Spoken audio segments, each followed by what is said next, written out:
Okay. So, Okay, yeah. So we were talking about the a guild that musicians had started in terms of to try to leverage their salaries, what was the wages that was being paid, and also to see that they if they there's I guess this concept is there's strength in numbers or some kind of a unionization. Yeah, well, it's based on the fact that New York is a center for all artists. People come here to get their, to get their craft realized in the bigger, in the bigger world, right? So we always have a glut of artists who come here. We have more artists than we have possibilities of work for. Yeah, that was true in the 1960s. It's true in 2012. What the musicians in the 1960s understood in 1864, specifically with Bill Dixon, was that we needed to form an organization.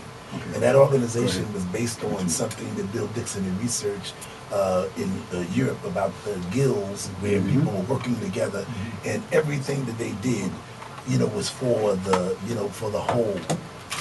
So if one person got a recording session, they would make sure that everybody benefited from that recording session. It was one for all and all for one kind of thing, right? And that's the basis of what he, it was a very socialist understanding, and that's how he wanted to move the music forward. Unfortunately, it was a short-lived organization. It only lasted for a year or so, yeah? But the concept that he created the organization with was solid, and the foundation kept on going on. It kept the Jazz Composers Guild became the Jazz Composers Orchestra, and a lot of other spin-offs came from that. Yeah, but what he originated, what he thought of originally, did not, have any.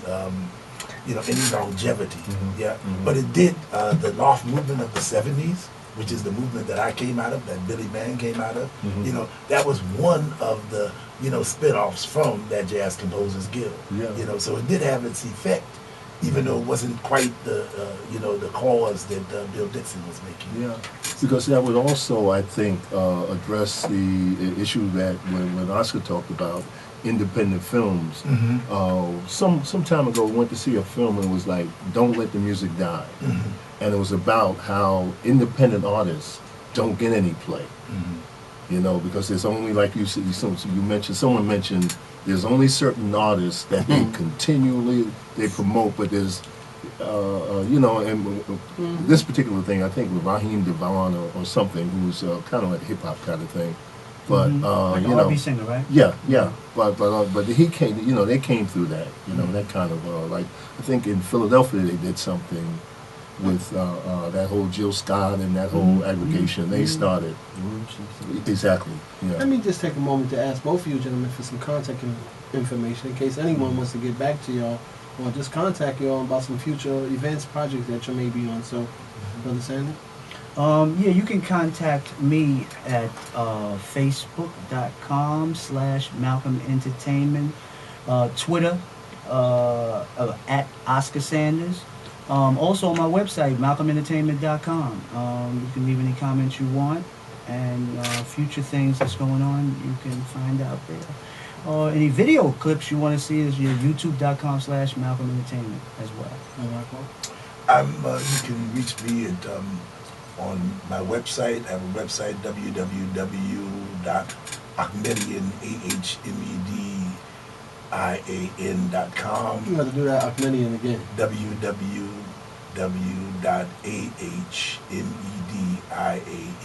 Ahmedian. That's what my wife calls me. Ahmedian.com. Right? That's cool. That's cool. Yeah. And you can, I'm on Facebook as well. Just Google Trumpet Ahmed Abdullah, and my name comes up like that. Okay. All right. Just tell us a little bit. Like, what are your feelings about what's happening with music today? What are your feelings about what's happening with our country?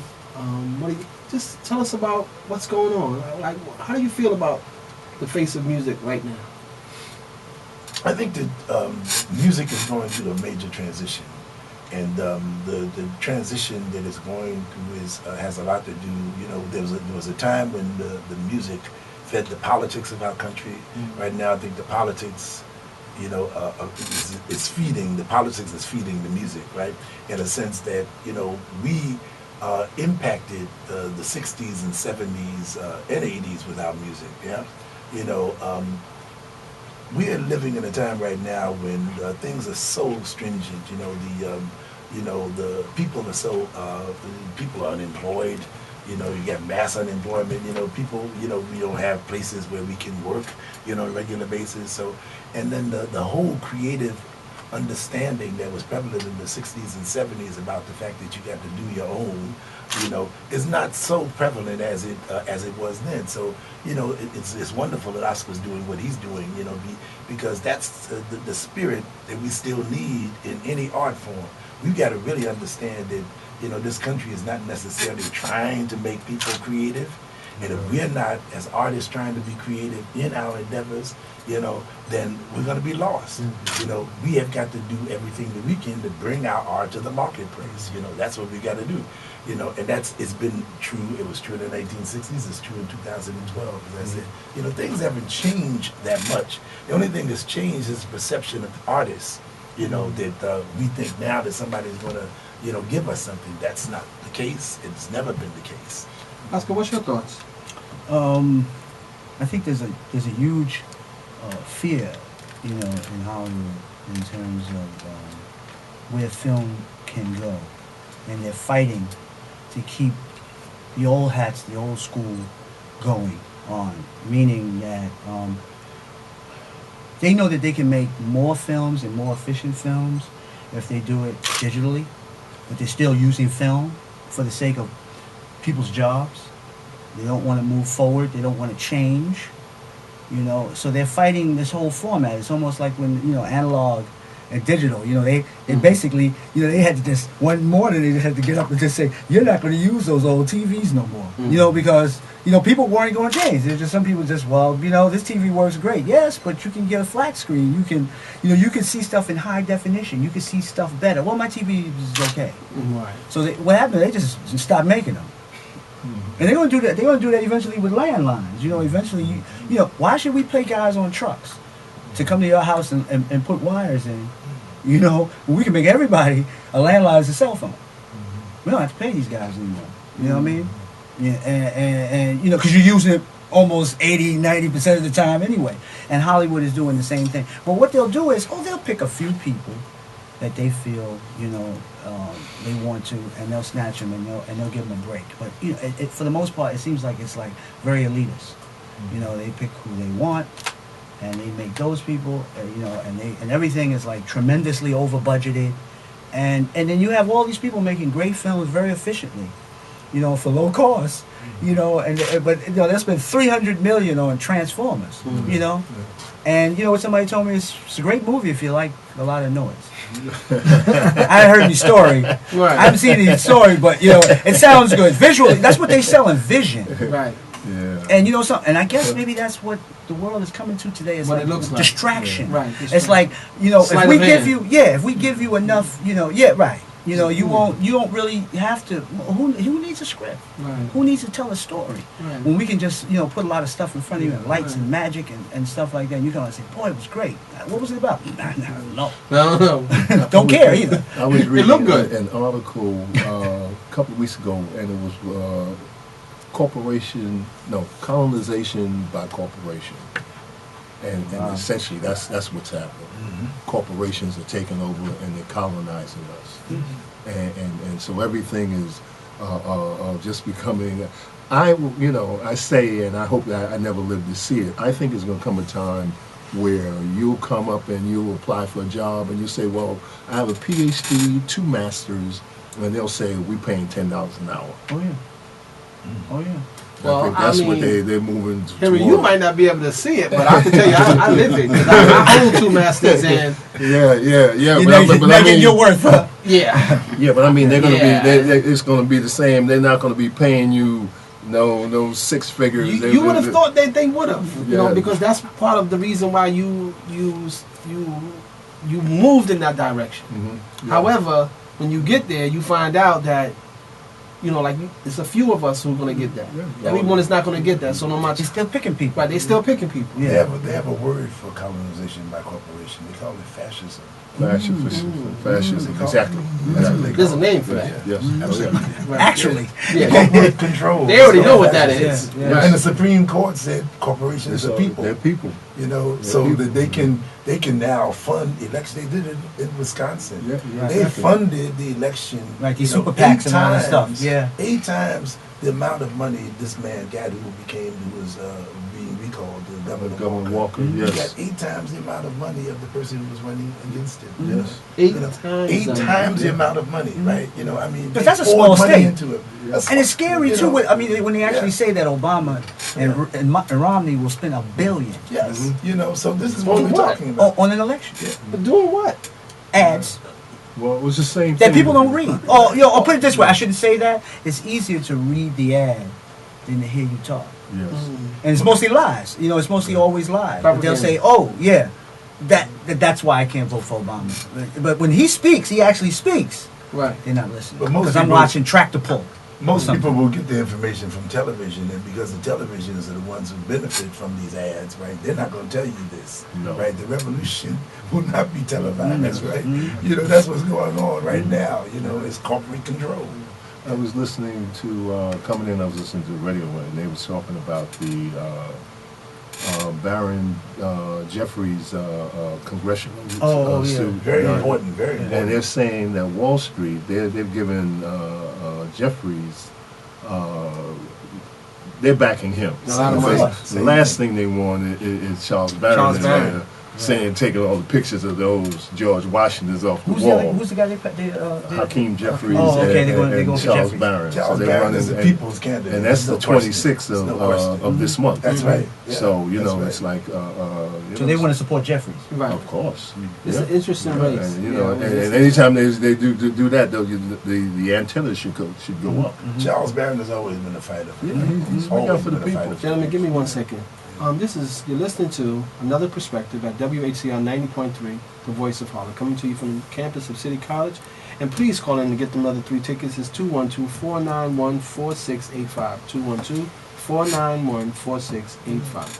You was talking earlier about music in the schools, and I was, in high school, and they didn't, music was something, they had difficulty getting a music teacher. So, just in terms of art and music, those are things they're trying to phase out, Absolutely. you Yeah. know, because they really don't want an educated population. But let me tell you, that's interesting that we can point out those differences, because I don't want to say exactly how old I am. However, I remember how important music was when I was in school. I went to Arturo Toscanini in the Bronx. And that musical program was like an incredible program. I mean, the emphasis on music at that school was incredible. And it had shop.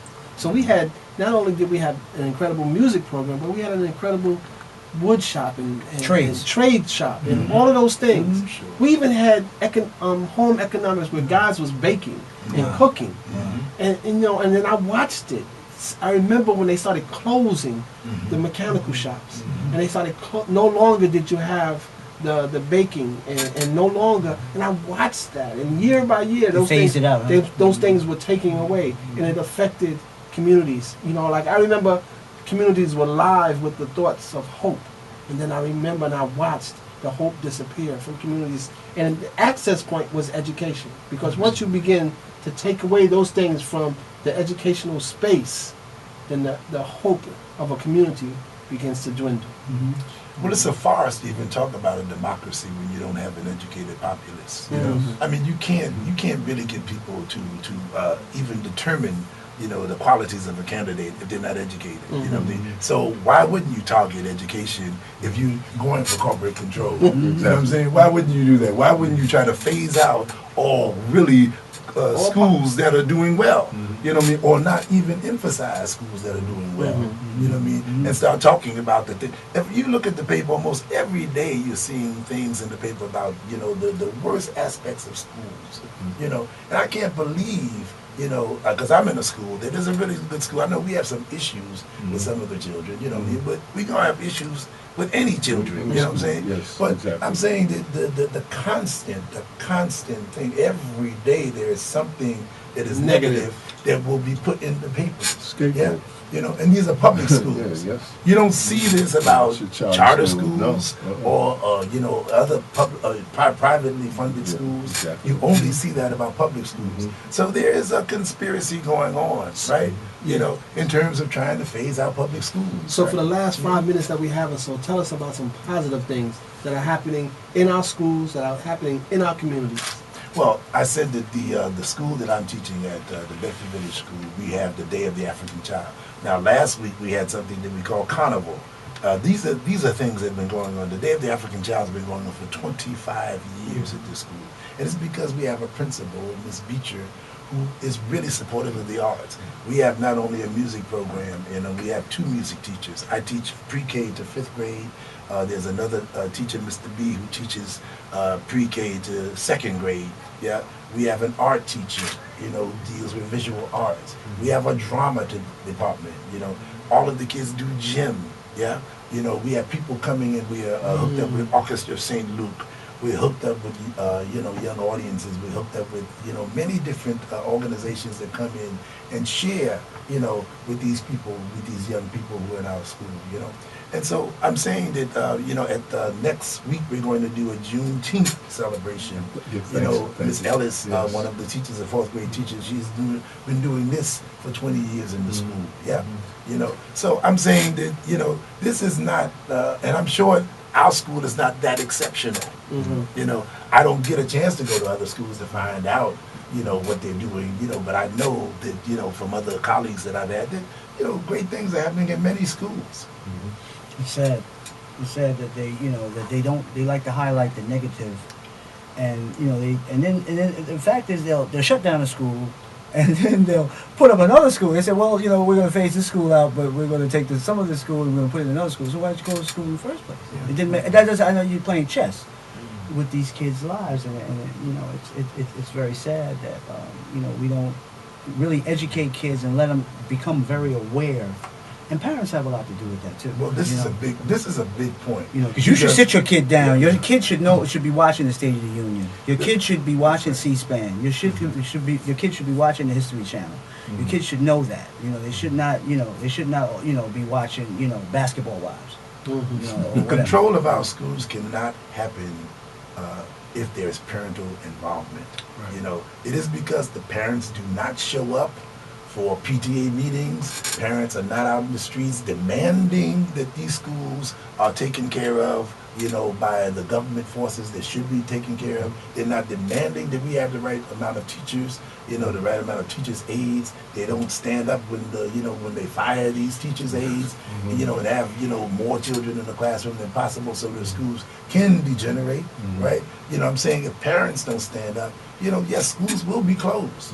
You know, schools will be closed. Well, Can fellas, we go in another direction? Just before we leave, we just want to give us a little about what the audience will see when they come the 15th of October. Oh, they'll see an hour and 15-minute documentary based on the music and the performance, and like I said, how musicians communicate using Billy Bang as a catalyst. And so we have Ahmed, and we have 12 ever dynamic musicians: Michael Carvin, Todd Nicholson, John Lindberg, Roy Campbell, William Parker, Craig Harris, fiddler. You know, and all these guys have intimate knowledge of how music is made, and how to play together and how to respect each other. And they celebrate. It's a celebration also of Billy, you know. So, you know, they get to come down and you see that there's a solo performance by fiddler, which actually got his seat in Sunrise Orchestra based on Billy becoming solo. And then there'll be a question and answer and a reception, you know. And all this will be at Lincoln Center, October 15th. But you know. I'm gonna run out and call in right now and get that. But you know, fellas, we would like to thank y'all on behalf of Another Perspective, the BIR Productions, for being our guest today. And Thank you. for now and forever, you are part of our BIR family, and welcome. Anything that's coming on. If you want to come on, just give us a holler, let us know about some things that's going on. So thank you very much for coming. Okay, we just want to make a couple of announcements. This Sunday, 3 o'clock at 110th Street and 5th Avenue, there's a protest march to stop this stop and frisk policy that's taking place. So we'd invite everyone to come out, because the more of the citizens that they see that come out, the better chance we have of stopping this draconian policy that exists here in this city. And we'd like to remind you that Another Perspective is a Brothers in Recovery production. And also we want to let you know that the 29th, the 30th of June, and the 1st of July, Brothers in Recovery will be holding their 24th annual spiritual retreat at Edie Farm. If you want to attend that retreat, you can contact Henry at 347-661-1637 or Alex at 917-299-0217. And we want to thank our guests, Ahmed Abdullah and Oscar Sanders. And we hope you have a great weekend and enjoy yourself.